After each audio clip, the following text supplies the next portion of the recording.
ஸ்ரீ சிவசங்கரா தேவனே, ஸ்ரீ சிவசங்கரா தேவனே. Shankaram Sivashankaram.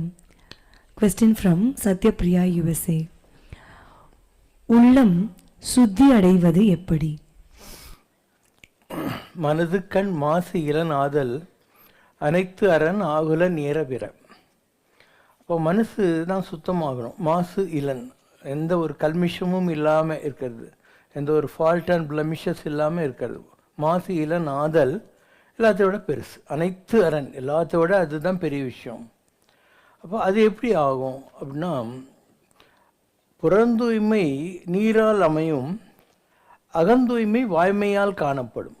புறந்தூய்மை என்னென்னா எக்ஸ்டர்னல் கிளீன்லினஸ், அது சோப் போட்டு குளிச்சு ஷாம்பு போட்டுலாம் குளிச்சுட்டு சென்ட் அடிச்சுன்னா வந்துடும். புறந்தூய்மை நீரால் அமையும். அகந்தூய்மைனா நம்முடைய இன்டர்னல் பியூரிட்டி இருக்கு இல்லையா, அது வாய்மையால் காணப்படும். வாய்மையில் தான் வரணும். அப்போ வாய்மைன்னா என்ன அப்படின்னா, நம்ம எதை நினைக்கிறோமோ அதை பேசணும், என்ன பேசணுமோ அதை செய்யணும். மனம் மொழி மெய்கள், மனம் மொழி மெய், இந்த மூணும் லயப்படுதல். மனம் மொழி மெய்களால் லயப்படுதல், அதுதான் வாய்மை எனப்படுவது. வாய்மை எனப்படுவது யாதெனில், யாருக்கும் நம்மளால் எந்த கட்டுது வராமல் இருக்கிறது, எந்த திங்கு வராமல் இருக்கிறதுன்னு திருவள்ளுவர் ஒரு டெஃபினேஷன் கொடுக்குறாரு. அதோட ஈஸியானது, what you think you should talk, what you talk you should maintain. அது மாதிரி அந்த லைஃப் ஸ்டைல், அந்த டிசிப்ளினில் நீ இருக்கணும். அதுதான் உலகத்தில் பெரிய வாய்மைங்கிறது. இன்றைக்கி அந்த மாதிரி இல்லை. ஒரு சாதாரணமாக குழந்தைங்களே சத்தியம் வைக்க சொன்னால் உள்ளுக்குள்ளே ஆ சொல்லிட்டு அப்புறம் சத்தியமாகன்றாங்க. உள்ளுக்குள்ளே அசத்தியத்துக்கு ஆ சொல்லிடுவாங்க, வெளியே சத்தியமாக அப்படின்வாங்க. ஸோ அண்டு இன்றைக்குள்ள கலிகால சூழலில் if you start 100% talking truth, you will get into soups, will get into lot of problem. அதனால் திருவள்ளுவர் என்ன சொல்கிறாரு, ஒரு எக்ஸாம்பிள் கொடுக்குறாரு. பொய்மையும் வாய்மை இடத்த புரை தீர்ந்த நன்மை பயக்கும் எனின். பொய்மையும் மெய்தான், பொய் கூட மெய்தான். Falsehood is also truth, provided your பொய் is going to do some good, bring in some good thing. பொய்மையும் வாய்மை இடத்தை புரை தீர்ந்த, யாருக்கும் எந்த ப்ராப்ளமும் வராத மாதிரி புரை தீர்ந்த நன்மை பயக்கும் எனின், நல்லது நடக்கும்னாக்கா போய் கூட மெய்தாங்கிற வார்த்தை சொல்கிறார். அதனால் இந்த கலிகாலத்துக்கு இந்த ஃபார்முலா சூட் ஆகும். You can tell lies with an exemption that is not going to harm you or harm anyone. It's for a good. ஒரு எக்ஸாம்பிள் சொல்லணும். ஒரு ஆள் உட்காந்துன்னு இருக்கான், ஒரு ஆள் ஓடுறான், இன்னொரு ஆள் கையில் கத்தி வச்சுன்னு கடமீசியோட இந்த பக்கம் யாராவது போனானா அப்படின்னு கேட்குறான். அவன் கோவத்தில் இருக்கிறான், இவனை வெட்டுறதுக்கு வர்றான். நீ ஆமாம் இந்த பக்கம்தான் சொன்னால் அது தப்பாயிடும்.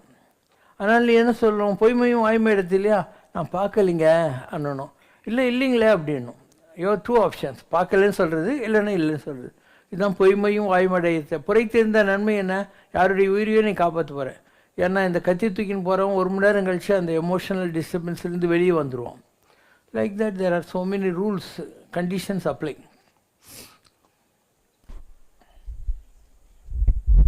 Question from Hyundai sir. வேதம், ஆகமம், புராணம், இதிகாசம் இவைகளில் லட்சியம் வைக்க வேண்டாம். அவைகளில் மூழ்கிவிட்டால் மீளுவது அருமை. நமக்கு கால அவகாசம் இல்லை. ஆண்டவர் வரப்போவதும் உண்மைதான். அவர் வந்ததும் நம் ஆன்மாவை மறைத்து கொண்டிருக்கிற அழுத்தமான திரைகள் அனைத்தும் விலகப் போவதும் உண்மைதான்.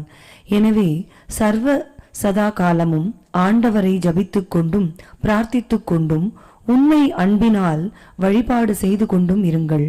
உண்மையை அறிய வேண்டும் என்றும் சிந்தித்திருங்கள். நாம் பெற வேண்டியதை பெற்றுக்கொள்ளலாம் என்று வள்ளல் பெருமான் கூறியிருக்கிறார். சர்வ வியாபியாக மகாஜோதியான ஆண்டவர் தற்போது எங்கள் முன் விளங்கிக் கொண்டிருக்கிறார். எனவே அவர் அருளால் எங்களுக்கும் அவ்வாறு நிகழும் அல்லவா? வள்ளலாருடைய குறிக்கோள் என்ன? அவர் பூமிக்கு இறைவனாலே நான் வருவிக்கலுற்றேன்கிறார். கடவுள் என்ன பூமிக்கு கொண்டாந்தாரு. எதுக்காக? பேய் பிடிப்புள்ள பிச்சை பிள்ளை மதங்களாலே என் மக்கள் மாண்டு போயினான். பேயும் பிடிச்சி பைத்தியம் பிடிச்ச மாதிரி in the name of different religions people are fighting and wasting their life and time. பேய் பிடிப்புற்ற பிச்சு பிள்ளை மதங்களாலே என் மக்கள் மாண்டு போயினார். அதனால் நீ என் பிள்ளை ஆதலாலே புறத்தே வெளுத்து அகத்தே கருத்த ஜகத்தை திருத்த இறைவனாலே வருவிக்கல் விட்டேன். பார்த்தா வெளியே சிவப்பாகவும் வெளியாகுங்கிறான், உள்ளுக்குள்ளோ எல்லாம் ஈவில் டிசைன்ஸ் தான். இப்போ புறத்தே வெளுத்து அகத்தே கருத்த ஜகத்தை இந்த பூமியை திருத்த இறைவனாலே வருவிக்கல் விட்டேன். அதுக்காக தான் கடவுள் என்ன பூமியில் கொண்டாந்தார்னு. இவர் பயப்படுறாரு. இந்த உலகம் இவ்வளோ பெரிய உலகம், இதில் நான் சொன்னால் ஒரு வெள்ளை துண்டை கட்டின்னு தலைமையில் முசுக்கு போட்டு உட்காந்துக்கிறேன், யார் கேட்பாங்கன்னு. அப்போ சொல்கிறான், அஞ்சலை அஞ்சலை யாம் அருளொளி தருகின்றோம், நீ பயப்படாத, நான் உனக்கு பவர் கொடுக்குறேன் அப்படின்னாரு. அப்பயும் ஒரு பயம்னாரு. அப்போ சிவனுக்கு கோவம் வர மாதிரி இரிட்டேட்டடாக சொல்கிறான், ஆணை ஆணை அப்படிங்கிறார். நான் என் மேலே ஆணை வச்சு சொல்கிறேன்னா போடா, கோணை மாநிலத்தவன் என்னையே குறிக்கோளாய் கொள்வார். இந்த புத்தி கெட்டு போன ஜனங்கள்லாம் நீ சொன்னால் கேட்குற மாதிரி நான் பண்ணுறேன் போ அப்படின்றாரு. இதுதான் காட்னுடைய டிசிஷன் என்ன, வள்ளலார் வந்த வேகம் என்னங்கிறதுக்கான அடித்தளம். அந்த நேரம் வெள்ளைக்காரங்க இருந்தாங்க நாட்டில், கொடுமையான பசி பட்னி வியாதிகள். அதனால் ஜனங்க சோத்துக்கே லாட்டரி அடிச்சுட்டு இருந்த ஒரு காலம் 19ஆம் நூற்றாண்டு. அவருக்கு என்ன பண்ணுறதுன்னு தெரியல. ஒருத்தன் சோத்துக்கே வழி இல்லை, அவ்வளோ கஷ்டத்தில் இருக்கிறான். அவங்ககிட்ட போய் நீ உலகம் ஜாதி மதம் எல்லோரும் ஒன்றா அவங்க நடராஜர் வர போகிறாருன்னா கேட்க போகிறான் இவன். அதனால் என்ன பண்ணுறதுன்னு தெரியாமல் அவர் ஒரு கஞ்சி தொட்டி திறந்தார். ஸோ அதுக்கு தான் க்யூ நின்றுச்சு. சோத்துக்கே வழி இல்லாதவன் வள்ளலார் வந்து கஞ்சி தொட்டி திறந்து எல்லாருக்கும் சாப்பாடு போடுறாருன்னு அத்தனை பேரும் போய் லைனில் நின்று இருந்தாங்க. ஸோ அவரால் ஒன்றும் பண்ண முடியல. ஏன்னா காலம் கனியவில்லை. அவர் சம்பளத்துக்கு ஒரு ஐயரை வச்சுருந்தாராங்க. அவனே இவர் மதிக்கலை. கடைசி நாட்களில் உனக்கு என்ன தெரியும், நான் தான் எல்லாம் படிச்சுக்கிறேன் கொண்டுக்கிறேன்ற மாதிரி சொல்லிட்டான். இது ரெண்டாவது. மூணாவது, இவரை பிடிக்காதவங்க இருந்தாங்க இல்லையா, அவங்கெல்லாம் ஒரு கும்பலாக சேர்ந்துக்கிட்டு இவர் பாடுறது அருட்பா கிடையாது மருட்பா அப்படின்னா. அருள்னா பாசிட்டிவ் குட்டு, மருள்னா த நெகட்டிவ் ஈவில். ஸோ இவர் பாடுறது அருட்பா கிடையாது மருட்பா அப்படின்னாங்க. இவங்களுக்கு அந்த அளவுக்கு விஷயம் தெரியாததுனால ஸ்ரீலங்காவுக்கு போய் அங்கே ரொம்ப படிச்சிருந்த ஒரு பண்டிதர், ஆறுமுக நாவலர்னு பேர், அவர் அங்கேருந்து கூட்டின்னு வந்து இவர் மேலே கேஸ் போட வைக்கிறாங்க. நான் வந்து சமய தத்துவங்களை படித்து ஊர்னவன், அதனால் இவர் சொல்கிறது அருட்பா கிடையாது மருட்பா அப்படின்னு கடலூர் கோர்ட்டில், ஏன்னா அவர் இருந்து சிதம்பரத்துக்கிட்ட இல்லையா, கேஸ் போடுறாங்க. அப்போ கேஸ் நடக்க போது இவர் ஒரு வாரம் இல்லைன்னு கூட யாருக்கும் தெரியாது. எல்லோரும் உட்காந்துக்கிறாங்க, இன்க்ளூடிங் ஆறுமுக நாவலர். இவர் அப்படியே உள்ளே நுழைகிறாரு. நீ சொன்ன கோர்ட்டில் இருந்து அத்தனை பேரும் எந்திரிச்சு நிற்கிறாங்க, ஆறுமுக நாவலரும் எந்திரிச்சு நிற்கிறாரு. உடனே ஜட்ஜிட்டு எழுதினாங்க, இந்த கேஸை நான் தள்ளுபடி பண்ணுறேன்னு எழுதினாங்க. எல்லோரும் என்னங்க அப்படின்னாங்களாம், எவன் கேஸ் போட்டானோ அவனே ஒரு ஆளை பார்த்து எந்திரிச்சு நிற்கிறான்னா அந்த ஆள் எவ்வளோ மரியாதைக்குள்ள மனுஷனாக இருக்கணுன்றது எனக்கு தெரியுது அப்படின்னாரு. அந்த காலத்து ஜட்ஜுங்கள்லாம் அப்படி தான். அந்த மாதிரி வள்ளலாருடைய காலம் கனியாத காரணத்தினால, வறுமை உழன்ற காரணத்தினால, அவருக்கு இந்த மாதிரி யாருமே அவர் சொன்னதை கேட்காத இருந்த ஒரு காலத்தினால he has to pack off. அதனால் என்ன பண்ணுறாரு, கடை விரித்தேன் கொள்வார் இல்லை, நான் கொடுக்கறதுக்கு தான் வந்திருக்கேன், ஆனால் there are no takers, I have come to give but there are no takers அப்படிங்கிற பாவனையில் அந்த சத்திய வளாக திருமாளிகைன்னு இருக்குது வடலூரில். அந்த மாளிகைக்குள்ளே நான் வந்து தியானத்துக்கு போகிறேன், நான் எப்போ ஆண்டவன் சொல்கிறாரோ அப்போ நான் திரும்பி வர்றேன் அப்படின்னு உள்ளே போய் உட்காந்துக்கிட்டார். அதுக்கு பின்னால், அதாவது 7 திரை இருக்கும், அதில் 7 திரைக்கு பின்னால் நான் கண்ட அதிசயம் என்னென்று சொல்வேன் அடி, ஜோதி மலை உண்டாச்சுதடி, நான் பெற்ற பேர் சாமி அறிவாரடி, ஐயோ சாமி அறிவாரடின்னு ஒரு பாட்டு பாடியிருக்கார். எனக்கு அவ்வளோ சந்தோஷம் கொடுத்தாரு சிவபெருமான். ஆனால் அது எப்படின்னு என்னால் எக்ஸ்பிளைன் பண்ண முடியல அப்படிங்கிற மாதிரி. தாய்மானவன் சொல்லியிருக்கார், ஒரு ஊமகரம், அவனுக்கு ஒரு கனவு வருது. நல்லா வாய்க்கிறவனே அவன் கனவு என்னன்னு சொல்ல முடியாது, பாதி மறந்து போடுது. அப்போ ஊமைக்கு கனவு வந்தால் அவன் எப்படி எக்ஸ்பிளைன் பண்ணுவான்? அதனால் ஊமையன் கனவனை யாருக்கு உரைப்பேன் ஐயா அப்படின்வார். ஒரு ஊமை கனவு வந்தால் எப்படி சொல்கிறானோ அப்படி ஆகிப்போச்சு அப்படிங்கிற வார்த்தையை சொல்கிறார். வள்ளலார் கதவெல்லாம் மூடி நின்று உள்ளே போயிட்டார். நீங்கள் யாரும் திறக்க வேணான்னு வேறு சொல்லிட்டார். வள்ளலார் பிடிக்காதவங்க கடலூரில் இருந்த வெள்ளைக்கார துரை, அவங்ககிட்ட போய் இந்த ஆள் உள்ளே போய் உட்காந்து சூசைட் பண்ணிக்க போகிறான் அப்படின்னு சொல்கிறாங்க. அப்போது கலெக்டர் வர்றான், அவங்க கூட அவனுடைய டவாலி துவிபாஷின்வாங்க, டபுள் லாங்குவேஜ் தமிழும் இங்கிலீஷ் ட்ரான்ஸ்லேட் பண்ணுறதுக்கு ஒருத்தர் அவன் பேர் துய். நான் ரெண்டு பாஷை தெரிஞ்சவன் அர்த்தம். எல்லாம் வராங்க. அவன் வந்து கதவு தரங்க அப்படிங்கிறான். இவங்க சொல்கிறாங்க எங்கள் குருநாதர் திறக்கக்கூடாதுன்னு சொல்லியிருக்காரு அப்படின்னு. கலெக்டருக்கு இங்கே என்னெல்லாம் ஆக்டிவிட்டி இருக்குது சொல்லுங்கன்னு. அவங்க சொன்னாங்க இந்த மாதிரி பஞ்சகாலமாகுது பாருங்கள், அடுப்பு எரிஞ்சிக்கிட்டே இருக்குது, அணையாத அடுப்பு, நாங்கள் எல்லோரும் கஞ்சி குடிச்சுன்னு இருக்கிறோம் அப்படின்னு சொல்கிறாரு. அவன் வந்து கண்ணை மூடி தியானம் பண்ணுறான். பண்ணிவிட்டு அவன் கையிலேருந்து ஒரு அமௌண்ட்டை எடுத்து கொடுத்து நீங்கள் பண்ணுற சாப்பாட்டு சேவை நல்லா இருக்குது, இதை கூட என் டொனேஷனை வச்சுக்கோங்கன்னு சொல்லிட்டு போட்டான். இதுவும் வள்ளலாருடைய வாழ்க்கையில் நடந்தது. It's not that they wanted to அதை கேட்டை ஓப்பன் பண்ணி போகணும், அந்த மாதிரிலாம் யாரும் அந்த காலத்தில் பண்ணலை. இப்போ நான் பண்ணியிருப்பானுங்க எல்லோரும். தோண்டியெல்லாம் எடுக்கிறாங்க சுடுகாட்டில் இருக்கிற பொண்ணத்தெல்லாம் அந்த காலத்தில் விட்டாங்க அப்படியே. ஸோ வள்ளலார் வந்தது நிஜம்தான். அவர்கிட்ட எல்லா பவரும் இருந்ததும் உண்மைதான். ஏன்னா அவ்வளோ தவம் பண்ணியிருக்கார். அவருக்கு ஒரு சின்ன பையனாக இருக்கிற போது அவரை கொண்டு போய் காஞ்சிபுரத்தில் படிக்கிறதுக்கு விட்றாங்க. அந்த வாத்தியார் சொல்கிறான், குலவித்தை கல்லாமல் பாகம் போடுன்னு இவனுக்கு எல்லாமே தெரியுது, நான் என்னத்தை டியூஷன் எடுக்கிறதுன்ட்டார். தினப்பள்ளிக்கூடம் தான் அந்த காலத்துலலாம், ஸ்கூல் கிடையாது. அதுக்கப்புறம் இவங்க அண்ணன் கேட்குறான், ஏன்டா இப்படி பண்ணுறியன்ட்டு, எனக்கு தனியாக ஒரு ரூம் கொடுத்துரு, நான் வந்து தியானம் பண்ணுறேன்ட்டு. சரின்னு மாடியில் ஒரு சின்ன ரூம் கொடுக்குறாங்க.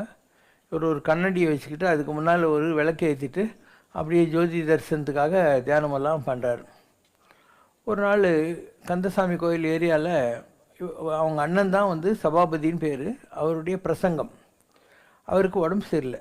அதனால் தம்பியை கூப்பிட்டு, தம்பி நீ போய் எனக்கு பதிலாக அட்டெண்டன்ஸ் கொடுத்துட்டு 2 பாட்டு பாடிட்டு வந்துடு அப்படின்றார். இவர் போகிறார். மறுநாள் கோயில்காரங்கள்லாம் இவர்கிட்ட வராங்க. யார்? அண்ணன் சபாபதிக்கிட்ட வந்து, இனிமேல் நீங்கள் வர வேணாம், இந்த தம்பி வந்தால் போகிறோம் அப்படிங்கிறாங்க. அவர் நீங்கள் என்னங்க பிரசங்கம் பண்ணுறீங்க, அந்த தம்பி என்னம்மா பேச தெரியுமா அப்படின்ட்டாங்க. அதுக்கப்புறம் அங்கேருந்து இவங்க குடிபெயர்ந்து இதுக்கு போகிறாங்க, வடிவுடையம்மன் இல்லையா, அந்த பக்கத்தில் திருவொத்தியூருக்கு போகிறார். ஒரு நாள் இவர் எங்கேயோ சுற்றிட்டு வீட்டுக்கு போகிற போது வீட்டுக்கு அது சாத்தியிருக்கு, தினம் மேலே படுத்துக்கிறார். அப்போ வடிவுடையம்மன் அந்த கோயிலில் பிரசாதத்துக்கு வச்சுருக்காங்க இல்லையா, அந்த பாத்திரத்தில் இவர் கொண்டாந்து இவங்க அன்னி ரூபத்தில் வரா. அந்த ஃபார்மில் வந்து இவருக்கு சாப்பாடெல்லாம் கொடுத்துட்டு அந்த அம்மா போயிடுறான். மறுநாள் அண்ணி, அப்பா நீ பசியாக இருப்பீ என்ன? இல்லையம்மா, நீங்கள் வந்து நேற்று எனக்கு சாப்பாடு கொடுத்தீங்களே நைட்டு அப்படின்னு சொல்கிறாரு. அப்போ தான் அன்றைக்கே தெரியுது, ஓ இந்த அளவுக்கு ஒரு பவர்ஃபுல்லான பெர்சன் இருக்கானே, வடிவடியம்மன் வந்து கொடுத்துட்டு போயிருக்கா அப்படின்னு சொல்லி. ஏன்னா அந்த பாத்திரம் கோயில் அங்கே முடிஞ்சுது. அதுக்கப்புறம் என்ன பண்ணுறாரு, முருகனை பிடிச்சாச்சு. கந்த கோட்டத்து வளர் தலைமூங்கு கந்தவேலி தருமமிகு சென்னையில் கந்த கோட்டத்து வளர் சண்முக தெய்வமணியன்னு பாடுறேன். அங்கே வடிவுடையவனுக்கு பார்த்துட்டு அந்த சீராரம் அப்படின்னு வடிவுடைய மாணிக்க மாலெல்லாம் பாடுறாரு. அதுக்கப்புறம் அப்படியே வயல்வெளியில் நடக்கிறார். ஏன்னா சிட்டியில் நடந்தால் இந்த ஜனங்கள்லாம் நம்மளை பொல்யூட் பண்ணிவிடுவாங்க அப்படின்னு அவரே எழுதுறாரு. இந்த ஜனங்கக்கிட்ட வந்து நான் மாட்டிக்கக்கூடாதுன்றதுனால ஓடி ஒழிஞ்சிக்கிட்டு வயல்வெளியில் நடந்து நான் போய் கடலூர் சிதம்பரமெல்லாம் சேர்ந்தேன். சிதம்பரத்தில் போய் நடராஜருடைய அருள் கிடைக்கிது இவருக்கு. முதல்ல கிடைச்சது முருகன், அப்புறம் அம்மன் வடிவுடையம்மன், அப்புறம் நடராஜரது கிடைக்கிது. அப்போது நடராஜ பத்தெல்லாம் பாடுறார், ரொம்ப நல்லா பாடுறார். ஒரு 5 வரி 10 வரி பாருங்கள். இன்னமும் சொல்லவோ உன்மனம் இரும்போ பெரும்பாறையோ தந்திமுகன் அழுமுகன் உன் பிள்ளை அல்லவே, உனக்கு என்ன பிள்ளையாரு முருகன் மாத்தந்தான் பிள்ளையா, என்னை பார்த்தா பிள்ளை மாதிரி தெரியலையா அப்படின்னு பாட்டு பாடுவார். நொந்து வந்தேன் என்று 1000 சொல்லியும் நின் செவியில் மந்தமுண்டோ, நுட்ப நெறி அறியாத பிள்ளையை பெற்ற பின் நோக்காத தந்தையுண்டோ, சந்ததமும் தஞ்சமென்றடியை பிடித்த பின் தளராத நெஞ்சமுண்டோ, தந்தி முகனருமுகன் இரு பிள்ளை இல்லையோ தந்தை நீ மலடுதானோ, விந்தையும் ஜாலமும் உன்னிடம் இருக்குதே வினையொன்றும் அருகிலேனே, வேதமும் சாஸ்திரமும் உன்னையே புகழுதே வேடிக்கை இது வல்லவோ, இந்த உலகீரேழும் ஏன் அளித்தாய் சொல்லு இனி உன்னை விடுவதில்லை, ஈசனே சிவகாமி நேசனே இணைகின்ற தில்லைவாழ் நடராஜனே. நடராஜ பத்துன்ற பாடல்கள் இதில் அவர் சொல்லுவார். இதெல்லாம் முதல்ல ரிக்வெஸ்ட்டு, அதுக்கப்புறம் சொல்லுவார், நான் என்ன தப்பு பண்ணேன்னு சொல்லு, ஜனங்க நடந்து போகிற பாதையில் முள்ளுகள் இருந்துச்சு, நான் அதை பார்த்துட்டு அதை தூக்கி போடாமல் போயிட்டேனா. இப்படி வரிசையாக ஒவ்வொரு பாயிண்ட்டாக உலகத்தில் ஜனங்க என்னெல்லாம் நோயிங்லி அன்னோயிங்லி தப்பெல்லாம் பண்ணுறாங்களோ அது எல்லாத்தையும் சொல்லி இதில் நான் எதை பண்ணேன்னு சொல்லு அப்படின்லாம் ரொம்ப அற்புதமான பாடல்கள் வந்து நடராஜ பத்துங்கள். ஸோ இது இந்த அளவுக்கு எல்லாத்தையும் பண்ணி அருளெல்லாம் பெற்ற பின்னால் தான் நான் சொன்னதெல்லாம் நடந்தது. அவருக்கு எல்லா பவரும் இருந்தது. அவருக்கு சாப்பாடு போட்ட ஒரு படையாட்சி குடும்பம் இருந்தது. இவர் வெளியே போயிட்டு வராரு, வீடு பூட்டி இருக்கு, என்னன்னு கேட்குறாரு. படையாச்சி பையன் பாம்பு கடிச்சு செத்து போயிட்டான், சுடுகாட்டுக்கு போயிருக்காங்கன்னு.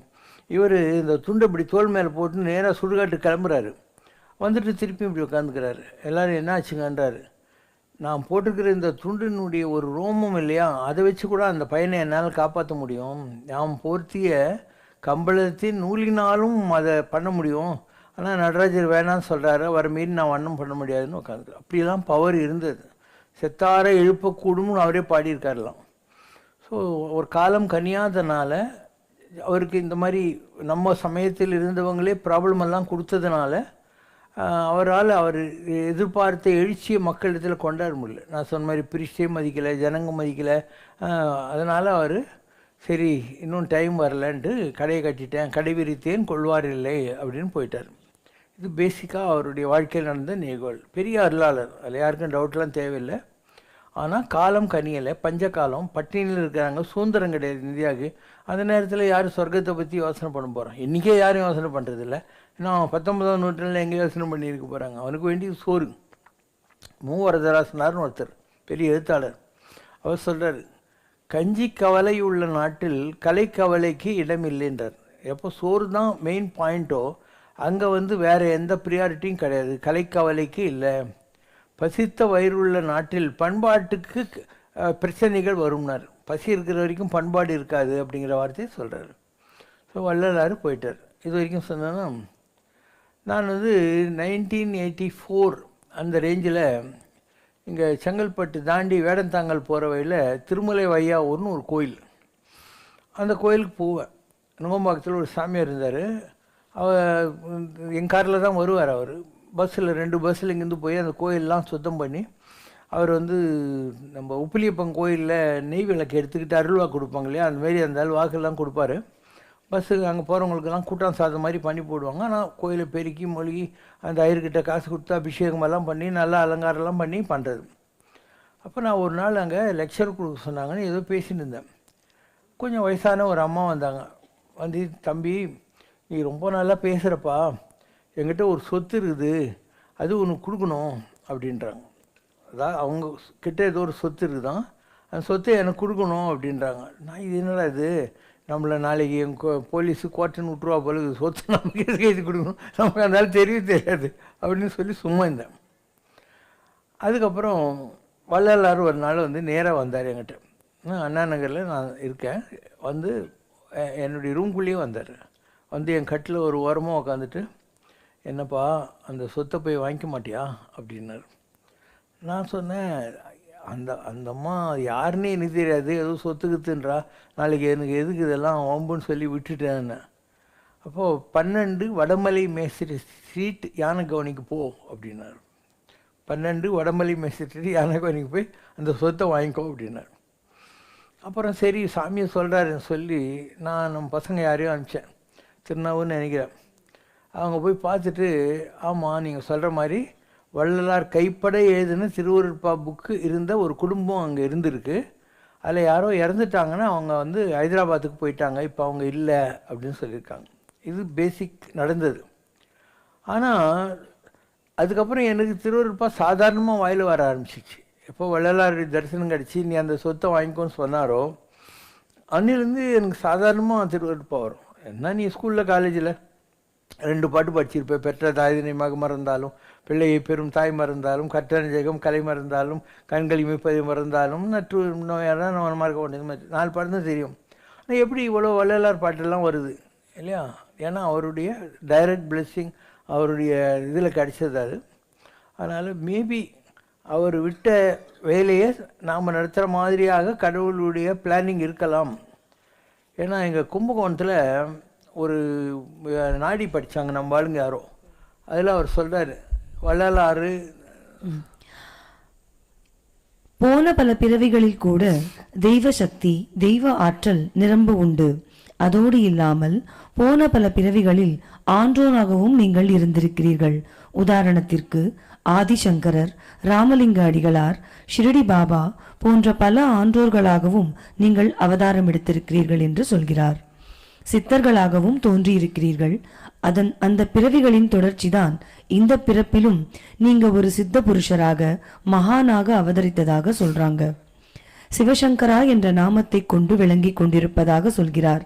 தெய்வீக சக்தியினால்தான் இந்த நாமமும் என்று சொல்கிறார். ஓகேவா?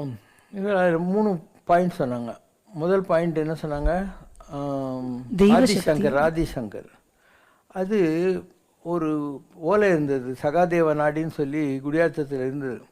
அதில் வருது, அந்நாளில் காலடியில்தான் உதித்தாய், இந்து சமயம் தழைத்துவங்க பாரதம் தன்னை வலம் வந்த ஆதிசங்கரன் நீயே என அறி. நீ அந்த நான் பிறவியில் காலடியில் பிறந்த, இந்து மதத்தை உத்தரிப்பதற்காக ஆதிசங்கரன் என்ற பேரோடு இருந்த பெருவார் பிள்ளை ஆளுக்கு ஒரு பெயர் சூட்டுவார். ஆயின் கடைநாள் வரை நிலைக்கும் ஒரு பெயர், அது நாரணன் கருதனை கருவறை தன்னில் இட்ட பெயர் என உணர்க அப்படின்னு. அப்பா அம்மா பேர் வைக்கிறாங்கன்னு நீ நினைக்காத. உலகத்தில் ஒரு ஆத்மா பறந்த போது நாராயணன் ஒரு பேர் வைக்கிறானாம். நீ எத்தனை பிறவி எடுத்தாலையும் அதுக்கு தொடர்புடைய பேர் தான் வருமா. அப்போது சிவசங்கரன் ஆதிசங்கரன் அந்த மாதிரி வருது அப்படின்னு. இது ஃபர்ஸ்ட் பாயிண்ட். அப்போ ஆதிசங்கரனா இருந்தோம் அப்படின்லாம்.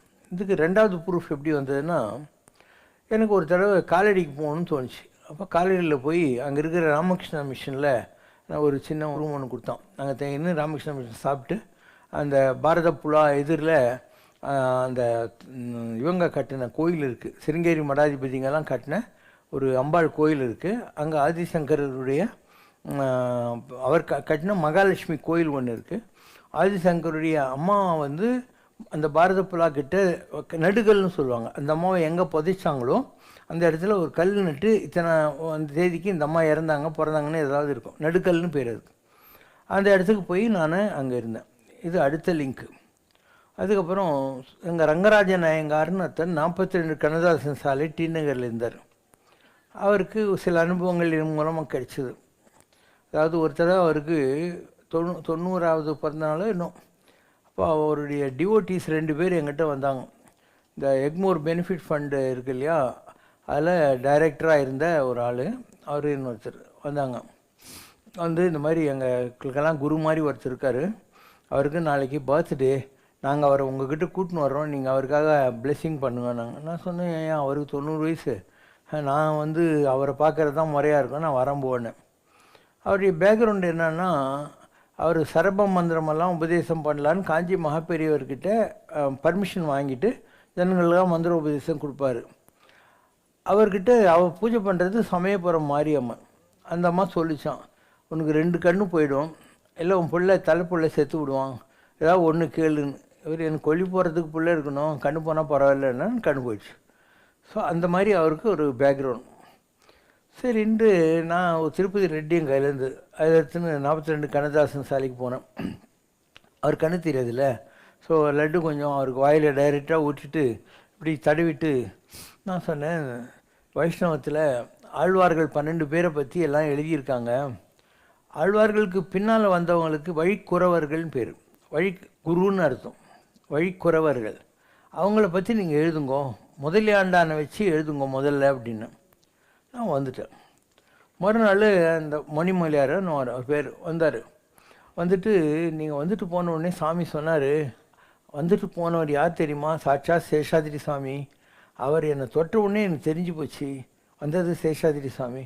அவர் என்னம்மா சொல்கிறார், இந்த மாதிரி முதலியாண்டானை வச்சு எழுதுங்கன்றாரு, என் குருவே முதலியாண்டான் தான், அது எப்படி அவர் சொல்ல முடியும் அப்படின்லாம் சொல்லியிருக்காரு. இது அடுத்த நிகழ்வு. ஸோ காஞ்சி பெரியவர்கிட்ட அவர் தான் என்னை கூப்பிட்டார். வியட்நாம் விடு சுந்தரம், அவர் காரை போட்டுன்னு சைதாப்பேட்டில் நான் இருந்தேன், துருவா நிவாஸ் அப்பார்ட்மெண்ட்டில், சின்னகர் காலனி. கூட்டின்னு போனாங்க. அப்போ காஞ்சி பெரிய இப்படி உட்காந்துருக்காரு, பெரியவர் இங்கே உட்காந்துருக்காரு, நானும் வியட்நாம் விடு சுந்தரம் அங்கே நிற்கிறோம்.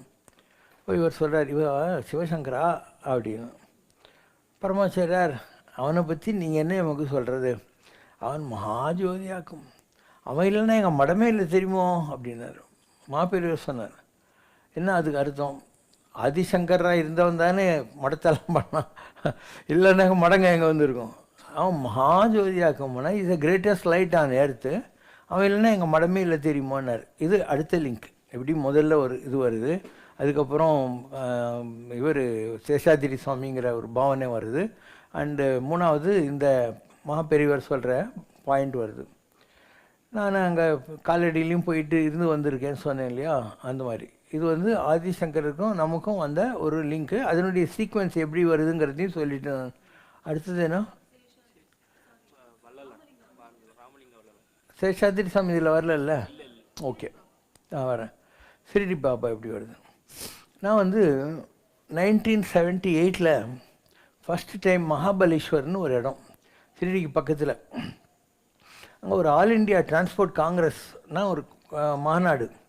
நான் மெட்ராஸ் கூட்ஸ் டிரான்ஸ்போர்ட் அசோசியேஷன் ஒரு 14 வருஷம் தலைவராக இருந்தேன். அதனால் அங்கே மாநாட்டுக்கு போனேன். நான் போகும்போது மகாபலேஸ்வர் கிட்ட தான் ஷிரடி இருக்காங்கன்னு சொன்னாங்க. சரின்னு சொல்லி ஷிரடிக்கு போயிட்டு ஃபஸ்ட் டைம் நான் அந்த டைமில் தான் தரிசனம் பண்ணேன், 1978. அண்டு பண்ணிவிட்டு பாம்பேக்கு போனேன். அங்கே எனக்கு தெரிஞ்ச ஒரு ஆளுன்னு தான். அவன் சொன்னான், என்கிட்ட ஒரு கார் இருக்குது, நீ 12,500 கொடுத்து வாங்கிக்கோன்னா. நான் அங்கேருந்து காரை ஓட்டிக்கினே மெட்ராஸ் வந்துட்டேன். ஷிரடி பாபா பார்த்துட்டு போனோடனே கார் வருது 12,500 பணம் கூட அப்புறம் தான் கொடுத்தேன். நான் அதை ஓட்டிக்கினே வந்துட்டேன். பெல்காமில் ஒரு ஹால்ட் அடித்தேன். அதுக்கப்புறம் அவங்க மெட்ராஸ் 3ஆவது நாள் வந்து சேர்ந்துட்டேன். 830 கிலோமீட்டர் சம்திங் வந்து இங்கே வந்து சேர்ந்துட்டோம். இது அந்த ஃபஸ்ட்டு எப்படி ஷிரடி பாபாவோடைய லிங்க் வந்ததுங்கிற மாதிரி. அதுக்கப்புறம் திருவண்ணாமலையில் விசிறி சாமி இருந்தார். ஆன்மீகம் இப்படி தான், இது வந்து ஒன்றுத்துக்கு ஒன்று லிங்க் வரும். நீ வந்து பசித்திரு தனித்திரு விழித்திருன்னு வள்ளலார் சொல்கிறதுக்கு இதுதான் அர்த்தம்.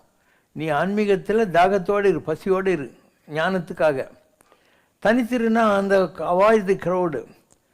பசித்திரு விழித்திரு, எப்போ வேணால் எக்ஸ்பீரியன்ஸ் வரலாம். இப்போ ஆதிசங்கர் காசிக்கு போகிறாரு, எதிரில் சக்கிலி வடிவத்தில் வந்து நிற்கிறான். முருகர் தான் வேணும்னு வள்ளி தவம் பண்ணிகிட்ருக்கா, ஒரு கிழவ நாட்டு முருகன் வந்து நிற்கிறான். நல்லா யோசனை பண்ணு. அப்போ எப்போ வேணால் அனுபவம் வரலாம், எப்படி வேணால் வரலாம். நீ தான் அதை புரிஞ்சுக்கிற பக்குவத்தை உங்கள்கிட்ட வளர்த்துக்கணும், இல்லைன்னு ஏமாந்து போயிடுவேன்.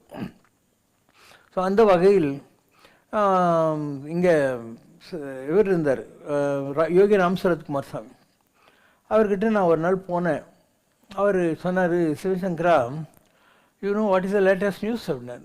இந்த சாமியாருங்கிட்ட நம்ம எதுவும் பேசக்கூடாது, அவங்க எதுவும் சொல்ல வர்றாங்க, அதனால் வாய் மூடின்னு உட்காந்து இருக்கணும்.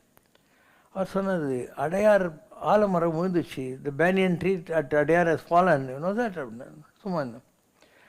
But no banyan tree ever perishes, the roots take over. எந்த ஆலமரமும் அழிஞ்சிடாது, அதனுடைய ரூட்ஸில் திருப்பியும் வந்துடும் அப்படின்னு. அடுத்தவர் சொன்னார், யூனோ ஜே கிருஷ்ணமூர்த்தி அப்படின்னாரு. Yeah, I had his last lecture in Kalakshetra அப்படின்னு. You know, JK did nothing. Everything was done by Annie Besant, அதான் பெசன் நகர் அதெல்லாம். And she just handed over to J. Krishnamurthy on a golden plate and he took over அப்படின்னா. நான் சும்மா காரணம். Like that somebody is calling you, the time has come, you have to go to him அப்படின்னாரு. நான் சும்மா இருந்தேன். சொல்கிறாரு, yeah, you have to go to Puttaparthi, Sathya Sai is calling you அப்படின்னாரு. எனக்கு புரியல என்ன சொல்ல வர்றாருன்னா, சீக்வன்ஸ் இதுதான். வேன் அப்படின்னா ஜஸ்ட் நோ அப்படின்னா. என்ன வம்பு, நான் 70 ரூபாய் எடுத்துன்னு போயிருந்தேன் திருவண்ணாமலேருந்து மெட்ராஸ் வரத்துக்கு. அந்த காலத்தில் 40 ரூபாய் தான் பஸ் சார்ஜ். நான் அங்கே சிவகாசி நாடார் மென்ஷன் திருவண்ணாமலையில் இருக்குது, அங்கே 5 ரூபா கொடுத்தா ஒரு பாய்த்தரக்காரன் கொடுத்து மொட்டை மாட்டியில் படுத்துக்கணும், டார்மெட்ரி யூஸ் பண்ணிட்டு வந்துடுவேன் நான். அதனால் அவர் இப்போன்றாரு. அப்போ மகேந்திரகுமார் ஜெயின்னு எனக்கு கோடிசாமி கிட்டே தெரிஞ்ச ஒரு பையன். அவன் வந்து பெங்களூர்காரன், திருவண்ணாமலை எம்எல்ஏ பவன்குமார் இல்லை அவனுடைய சொந்தக்காரன். அதனால் அவன் திருவண்ணாமலைக்கு வந்திருக்கான் ஏதோ ஃபங்க்ஷனுக்கு. அவன் அங்கே இருந்தான். அவன் சொன்னான், நான் வந்து பெங்களூர் போகிற வழியில் பழமநேரில் உன்னை பஸ் ஏற்றி விட்டுறேன் வான்னு ஏற்றிக்கினான். பழமநேரில் போய் புட்டபர்த்தி போகிற பஸ்ஸில் ஏற்றி விட்டான். ஒரு 400 ரூபாய் என்ன என்கிட்ட கொடுத்தான், நான் மெட்ராஸ் வந்து வாங்கிக்கிறேன்ட்டு. அதுக்கப்புறம் நான் புட்டபர்த்தி போனேன். போய் 9 நாள் அங்கே இருந்தேன். ஏதோ ஒரு டார்மெட்டில் போய் படுத்துக்கினேன். அங்கேயே ஏதோ ஒரு வேஷ்டி துண்டு வாங்கிக்கினேன் நான். அண்டு டெய்லி யாருன்னா வருவான், நீ பழம் சாப்பிடுவார் சத்யசாயி, நீ வந்து பழம் பறித்து கொடுன்னுவான், போய் டாய்லெட்லாம் க்ளீன் பண்ணிட்டு வாங்குவான். என்ன சொன்னால் செஞ்சுன்னு இருந்தேன் நான். அங்கே 4 ரூபாய்க்கு சாப்பாடு போடுவாங்க. அங்கே நல்லாவே போடுவாங்க. ஒரு ரெகுலர் மீல்ஸ் நீ ஹோட்டலில் சாப்பிட்றில்லையா, அது 4 ரூபா தான் அங்கே. சரி சாப்பிட்டுட்டு அப்படியே இருப்பேன் நான். ஸோ அப்போ மகாசிவராத்திரி வச்சு, மகாசிவராத்திரி அன்றைக்கி ஆன்மீகத்தில் பல நிலைகள் இருக்குது. நான் சொல்கிறது வந்து ஃபிசிக்கல் லெவலில் இல்லை, தாந்திரிக் லெவல்னு பேர். உன்னுடைய சோலும் சுப்பீரியர் சோலும் இன்ட்ராக்ட் பண்ணும். எல்லா அனுபவமும் உண்மையாக இருக்கும். ஸோ சத்யசாய் வராரு, வந்துட்டு என்னை கூப்பிட்றாரு. நானும் அவரும் 2 பேரும் ஆகாசத்தில் போகிறோம். அவருடைய படத்தை யார் யார் வீட்டில் வச்சு பூஜை பண்ணுறாங்களோ, விளக்கி ஏற்றி பஜன் பண்ணியிருக்கிறாங்களோ எல்லாத்தையும் காட்டுறாரு. காட்டிட்டு திருப்பியும் நாங்கள் இறங்குறோம். இறங்கினோடனே அவர் காலை காட்டுறாரு. கால் இவ்வளோ பேர் ஸ்வீங்கிருக்கு. வரே నేను నడవలేకపోతున్నానురా அப்படின்னாரு. அதாவது டேய் என்னால் நடக்க முடியலன்னா, நான் வயசாகிடுச்சு, ஐ சர்வ்டு இனஃப்ங்கிற மாதிரி, நான் இன்னும் நடக்க முடியாமல் இருக்கேன் அப்படிங்கிற மாதிரி சொன்னார். அங்கேருந்து நேராக திருவண்ணாமலைக்கு வந்தேன். மாதிரி you ask me to go there, I went and came, this is what happened அப்படின்னு. எனக்கு தெரிஞ்ச ஒரு ஃபேமிலி அங்கே, செல்வின்னு ஒரு குழந்தை, அவருக்கு அலங்கார் கன்சாம் பிள்ளைன்னு திருநெல்வேலி சைவ பிள்ளைமார் சபை தலைவர், இங்கே ப்ரீவோ ப்ரைவேட் லிமிடெட்னு ஒரு கம்பெனியில் டைரக்டராக இருந்தார். அவங்க அங்கே உட்காந்துருந்தாங்க. அப்போ அவர் கேட்குறாரு, செல்வி இந்த மாமா யாருன்னு உனக்கு தெரியுமா அப்படிங்கிறாரு. அந்த பொண்ணு, இவர் கடவுள் மாமா அப்படி. அவர் சிரிச்சுக்கிட்டு, அது என்னன்னு, இந்த மாமா எப்போ பார் கடவுளை பற்றியே பேசிக்கின்னு இருப்பார். உண்மையில் கடவுள் மாமான்ற பேர் அப்படி தான் ஆச்சு. அவர் சிரிச்சுட்டு, Shirdi Baba, Puttaparthi Baba, this is Shivashankar Baba, is Arunachal Baba and is அவர் பாபா. ஷிரடி பாபா, புட்டபர்த்தி பாபா, ஈஸ் சிவசங்கர் பாபா. என் பேர் சிவசங்கர் தான், பாபான்ற பேர் அவர் தான் வச்சார், இதுதான் கண்டெக்ஸ்.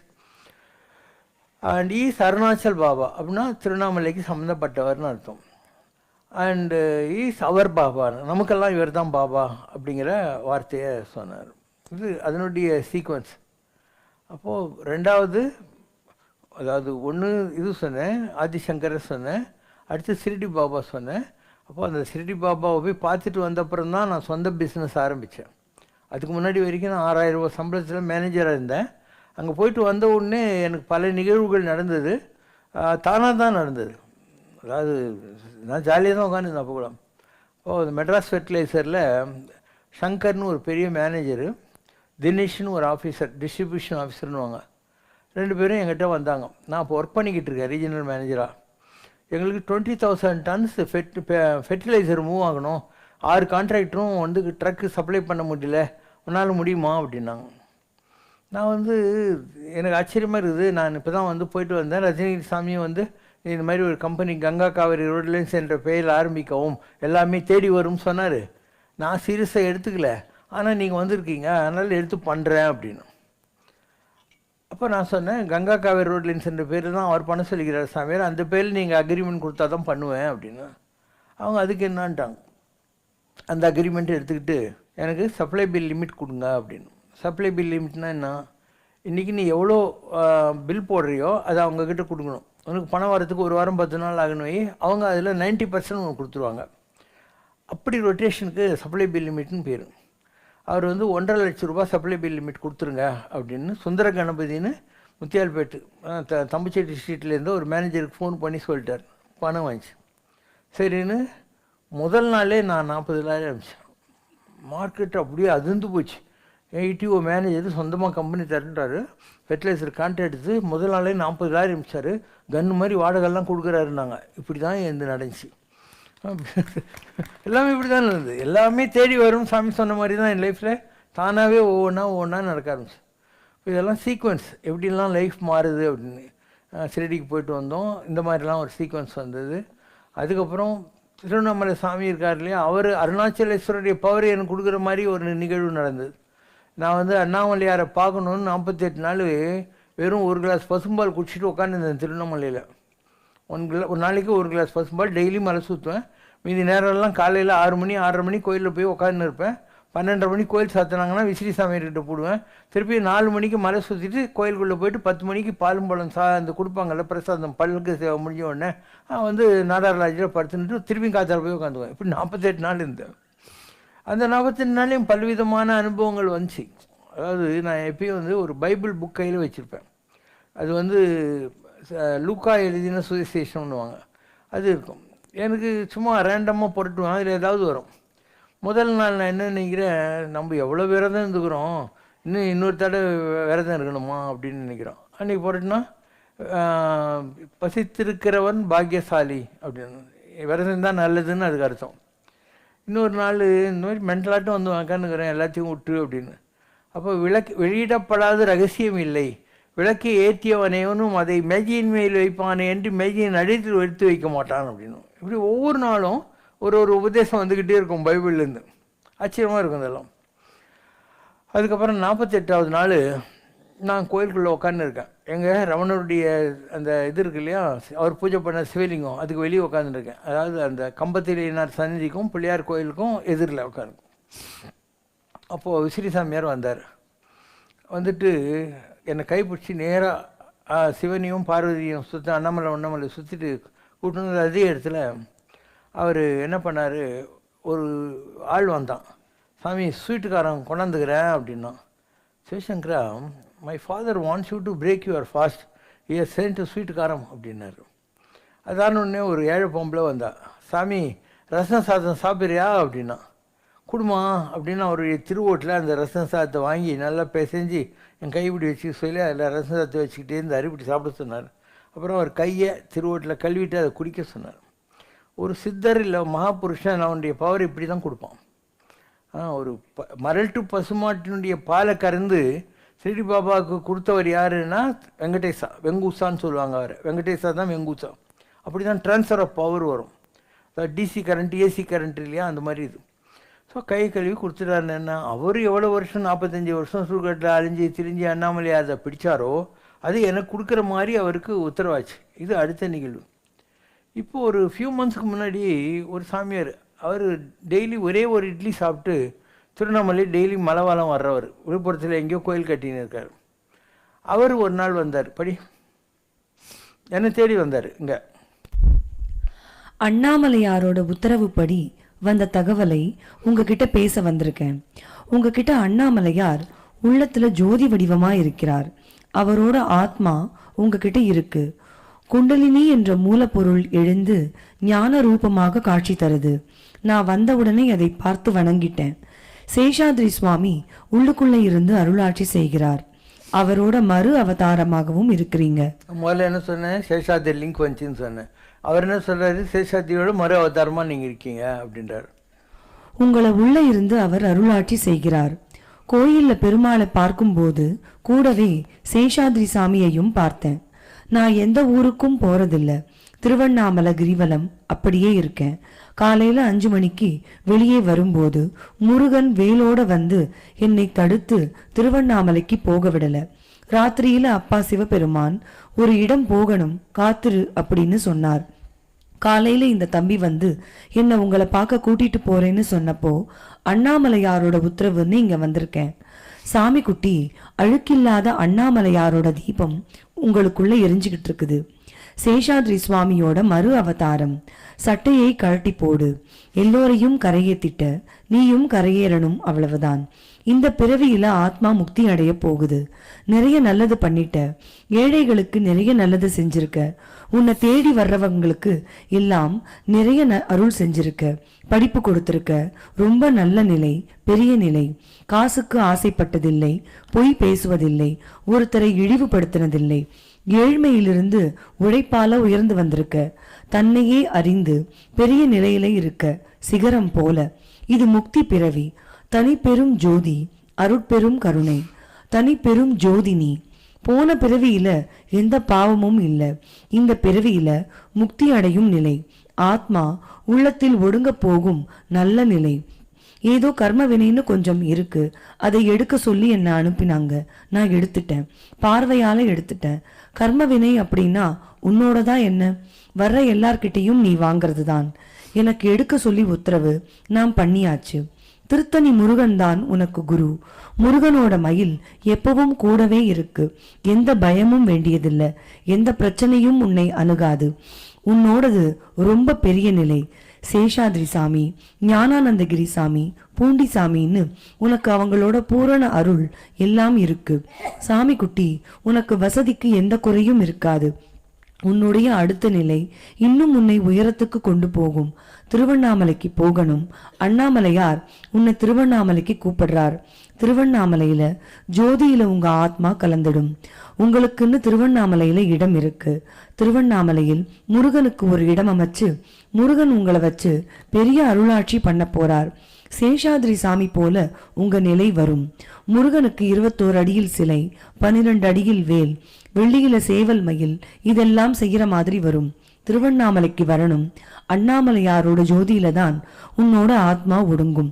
சூரியன் அக்னி எல்லாம் ஒண்ணுதான். என்கிட்ட இருக்கிறதெல்லாம் உனக்கு கொடுக்க சொல்லி உத்தரவு. எல்லாம் கொடுத்தாச்சு. நிறைய ஆயுள் இருக்கு. 140 வயது ஆயுள் இருக்கு. உன் உடம்புக்கு ஒன்னும் வராது. பரிபூர்ண இருக்கு. அண்ணாமலையார் தீபத்துல ஜோதி வடிவத்துல சேஷாத்ரி சுவாமி கலந்தது மாதிரி அண்ணாமலையாரே வந்து உன்னை மயில் மேல கூட்டிட்டு போவார். பிறவி முக்தி இருக்கு. மற்றவர்களைப் போல இல்லாம உன் ஆத்மா திருவண்ணாமலையில இருந்து எல்லோருக்கும் அருள் செய்யும். இதெல்லாம் அவர் சொன்னதா அப்படி எல்லாமே ஒரு லிங்க் இருக்குது, ஒரு சீக்வன்ஸ். அதனுடைய போகில் நம்ம லைஃப்பை அதனுடைய எல்லாத்தையும் வேடிக்கை பார்த்துக்கிட்டே இருக்கோம். ஸோ நிறைய விஷயங்கள் உலகத்தில் நடக்க போகுது. ஆனால் நடக்கிற போது வில் டிஸ்கஸ் இல்லையா. ஏதோ ஒன்று இல்லாமையா இவ்வளோ பெரிய இன்ஸ்டிடியூஷன், கடவுளுக்கு மேலே என்ன இருக்குது இந்த உலகத்தில். அதனால் அந்த மாதிரி எல்லாத்துக்கும் ஒரு காரண காரியம் இருக்கும். நம்ம எல்லாத்தையும் வேடிக்கை பார்த்துன்னு போயின்னே இருக்க வேண்டியது தான். இடறினும் தலைறினும்ங்கிற மாதிரி இல்லையா. கடவுளுடைய திட்டங்களுக்கு என்ன பேர்? மாஸ்டர் பிளான்ஸ்னு பேர். அண்ட் மாஸ்டர் பிளான்ஸ் என்னென்னா அதுக்கு மேலே ஒரு திட்டம் இருக்கவே முடியாது உலகத்தில்னு அர்த்தம். Because God is the only master. All his plans are master plans.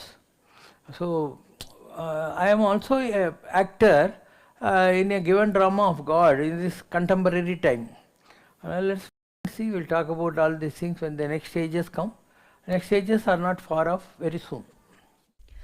Neelamega கூட்டம் கண்டால் உந்தன் மீனி ஞாபகம், நெளியும் தென்றல் என்னை வருட நீ தீண்டும் ஞாபகம், கோல குயிலின் கானம் கேட்டால் குழலோசை ஞாபகம், கொஞ்சம் கிளி மழலையிலேன் குழந்தை உந்தன் ஞாபகம், ஆடும் மயிலை கண்டால் நீயும் அசைந்து வரும் ஞாபகம், ஆர்க்கும் அலையை காணும் போதும் அனந்த சயனம் ஞாபகம், அருவி துள்ளி வருதல் கண்டால் உந்தன் பேச்சு ஞாபகம், ஆழ்மனத்தில் பதிந்தது நீ என ஆத்துமாவில் ஞாபகம், வட்ட நிலவில் உன்முகம் என்னை எட்டி பார்த்த ஞாபகம்,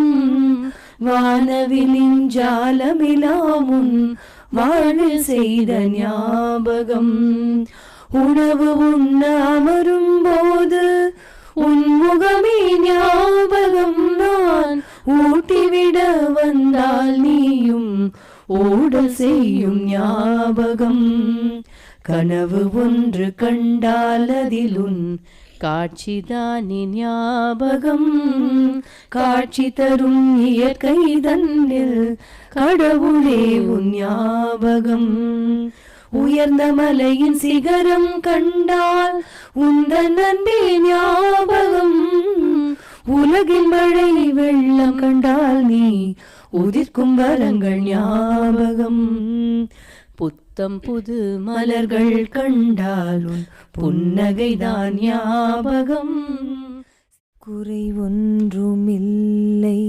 மறைமூர்த்தி கண்ணா, குறை ஒன்றும் இல்லை கண்ணா, குறை ஒன்றுமில்லை கோவிந்தா.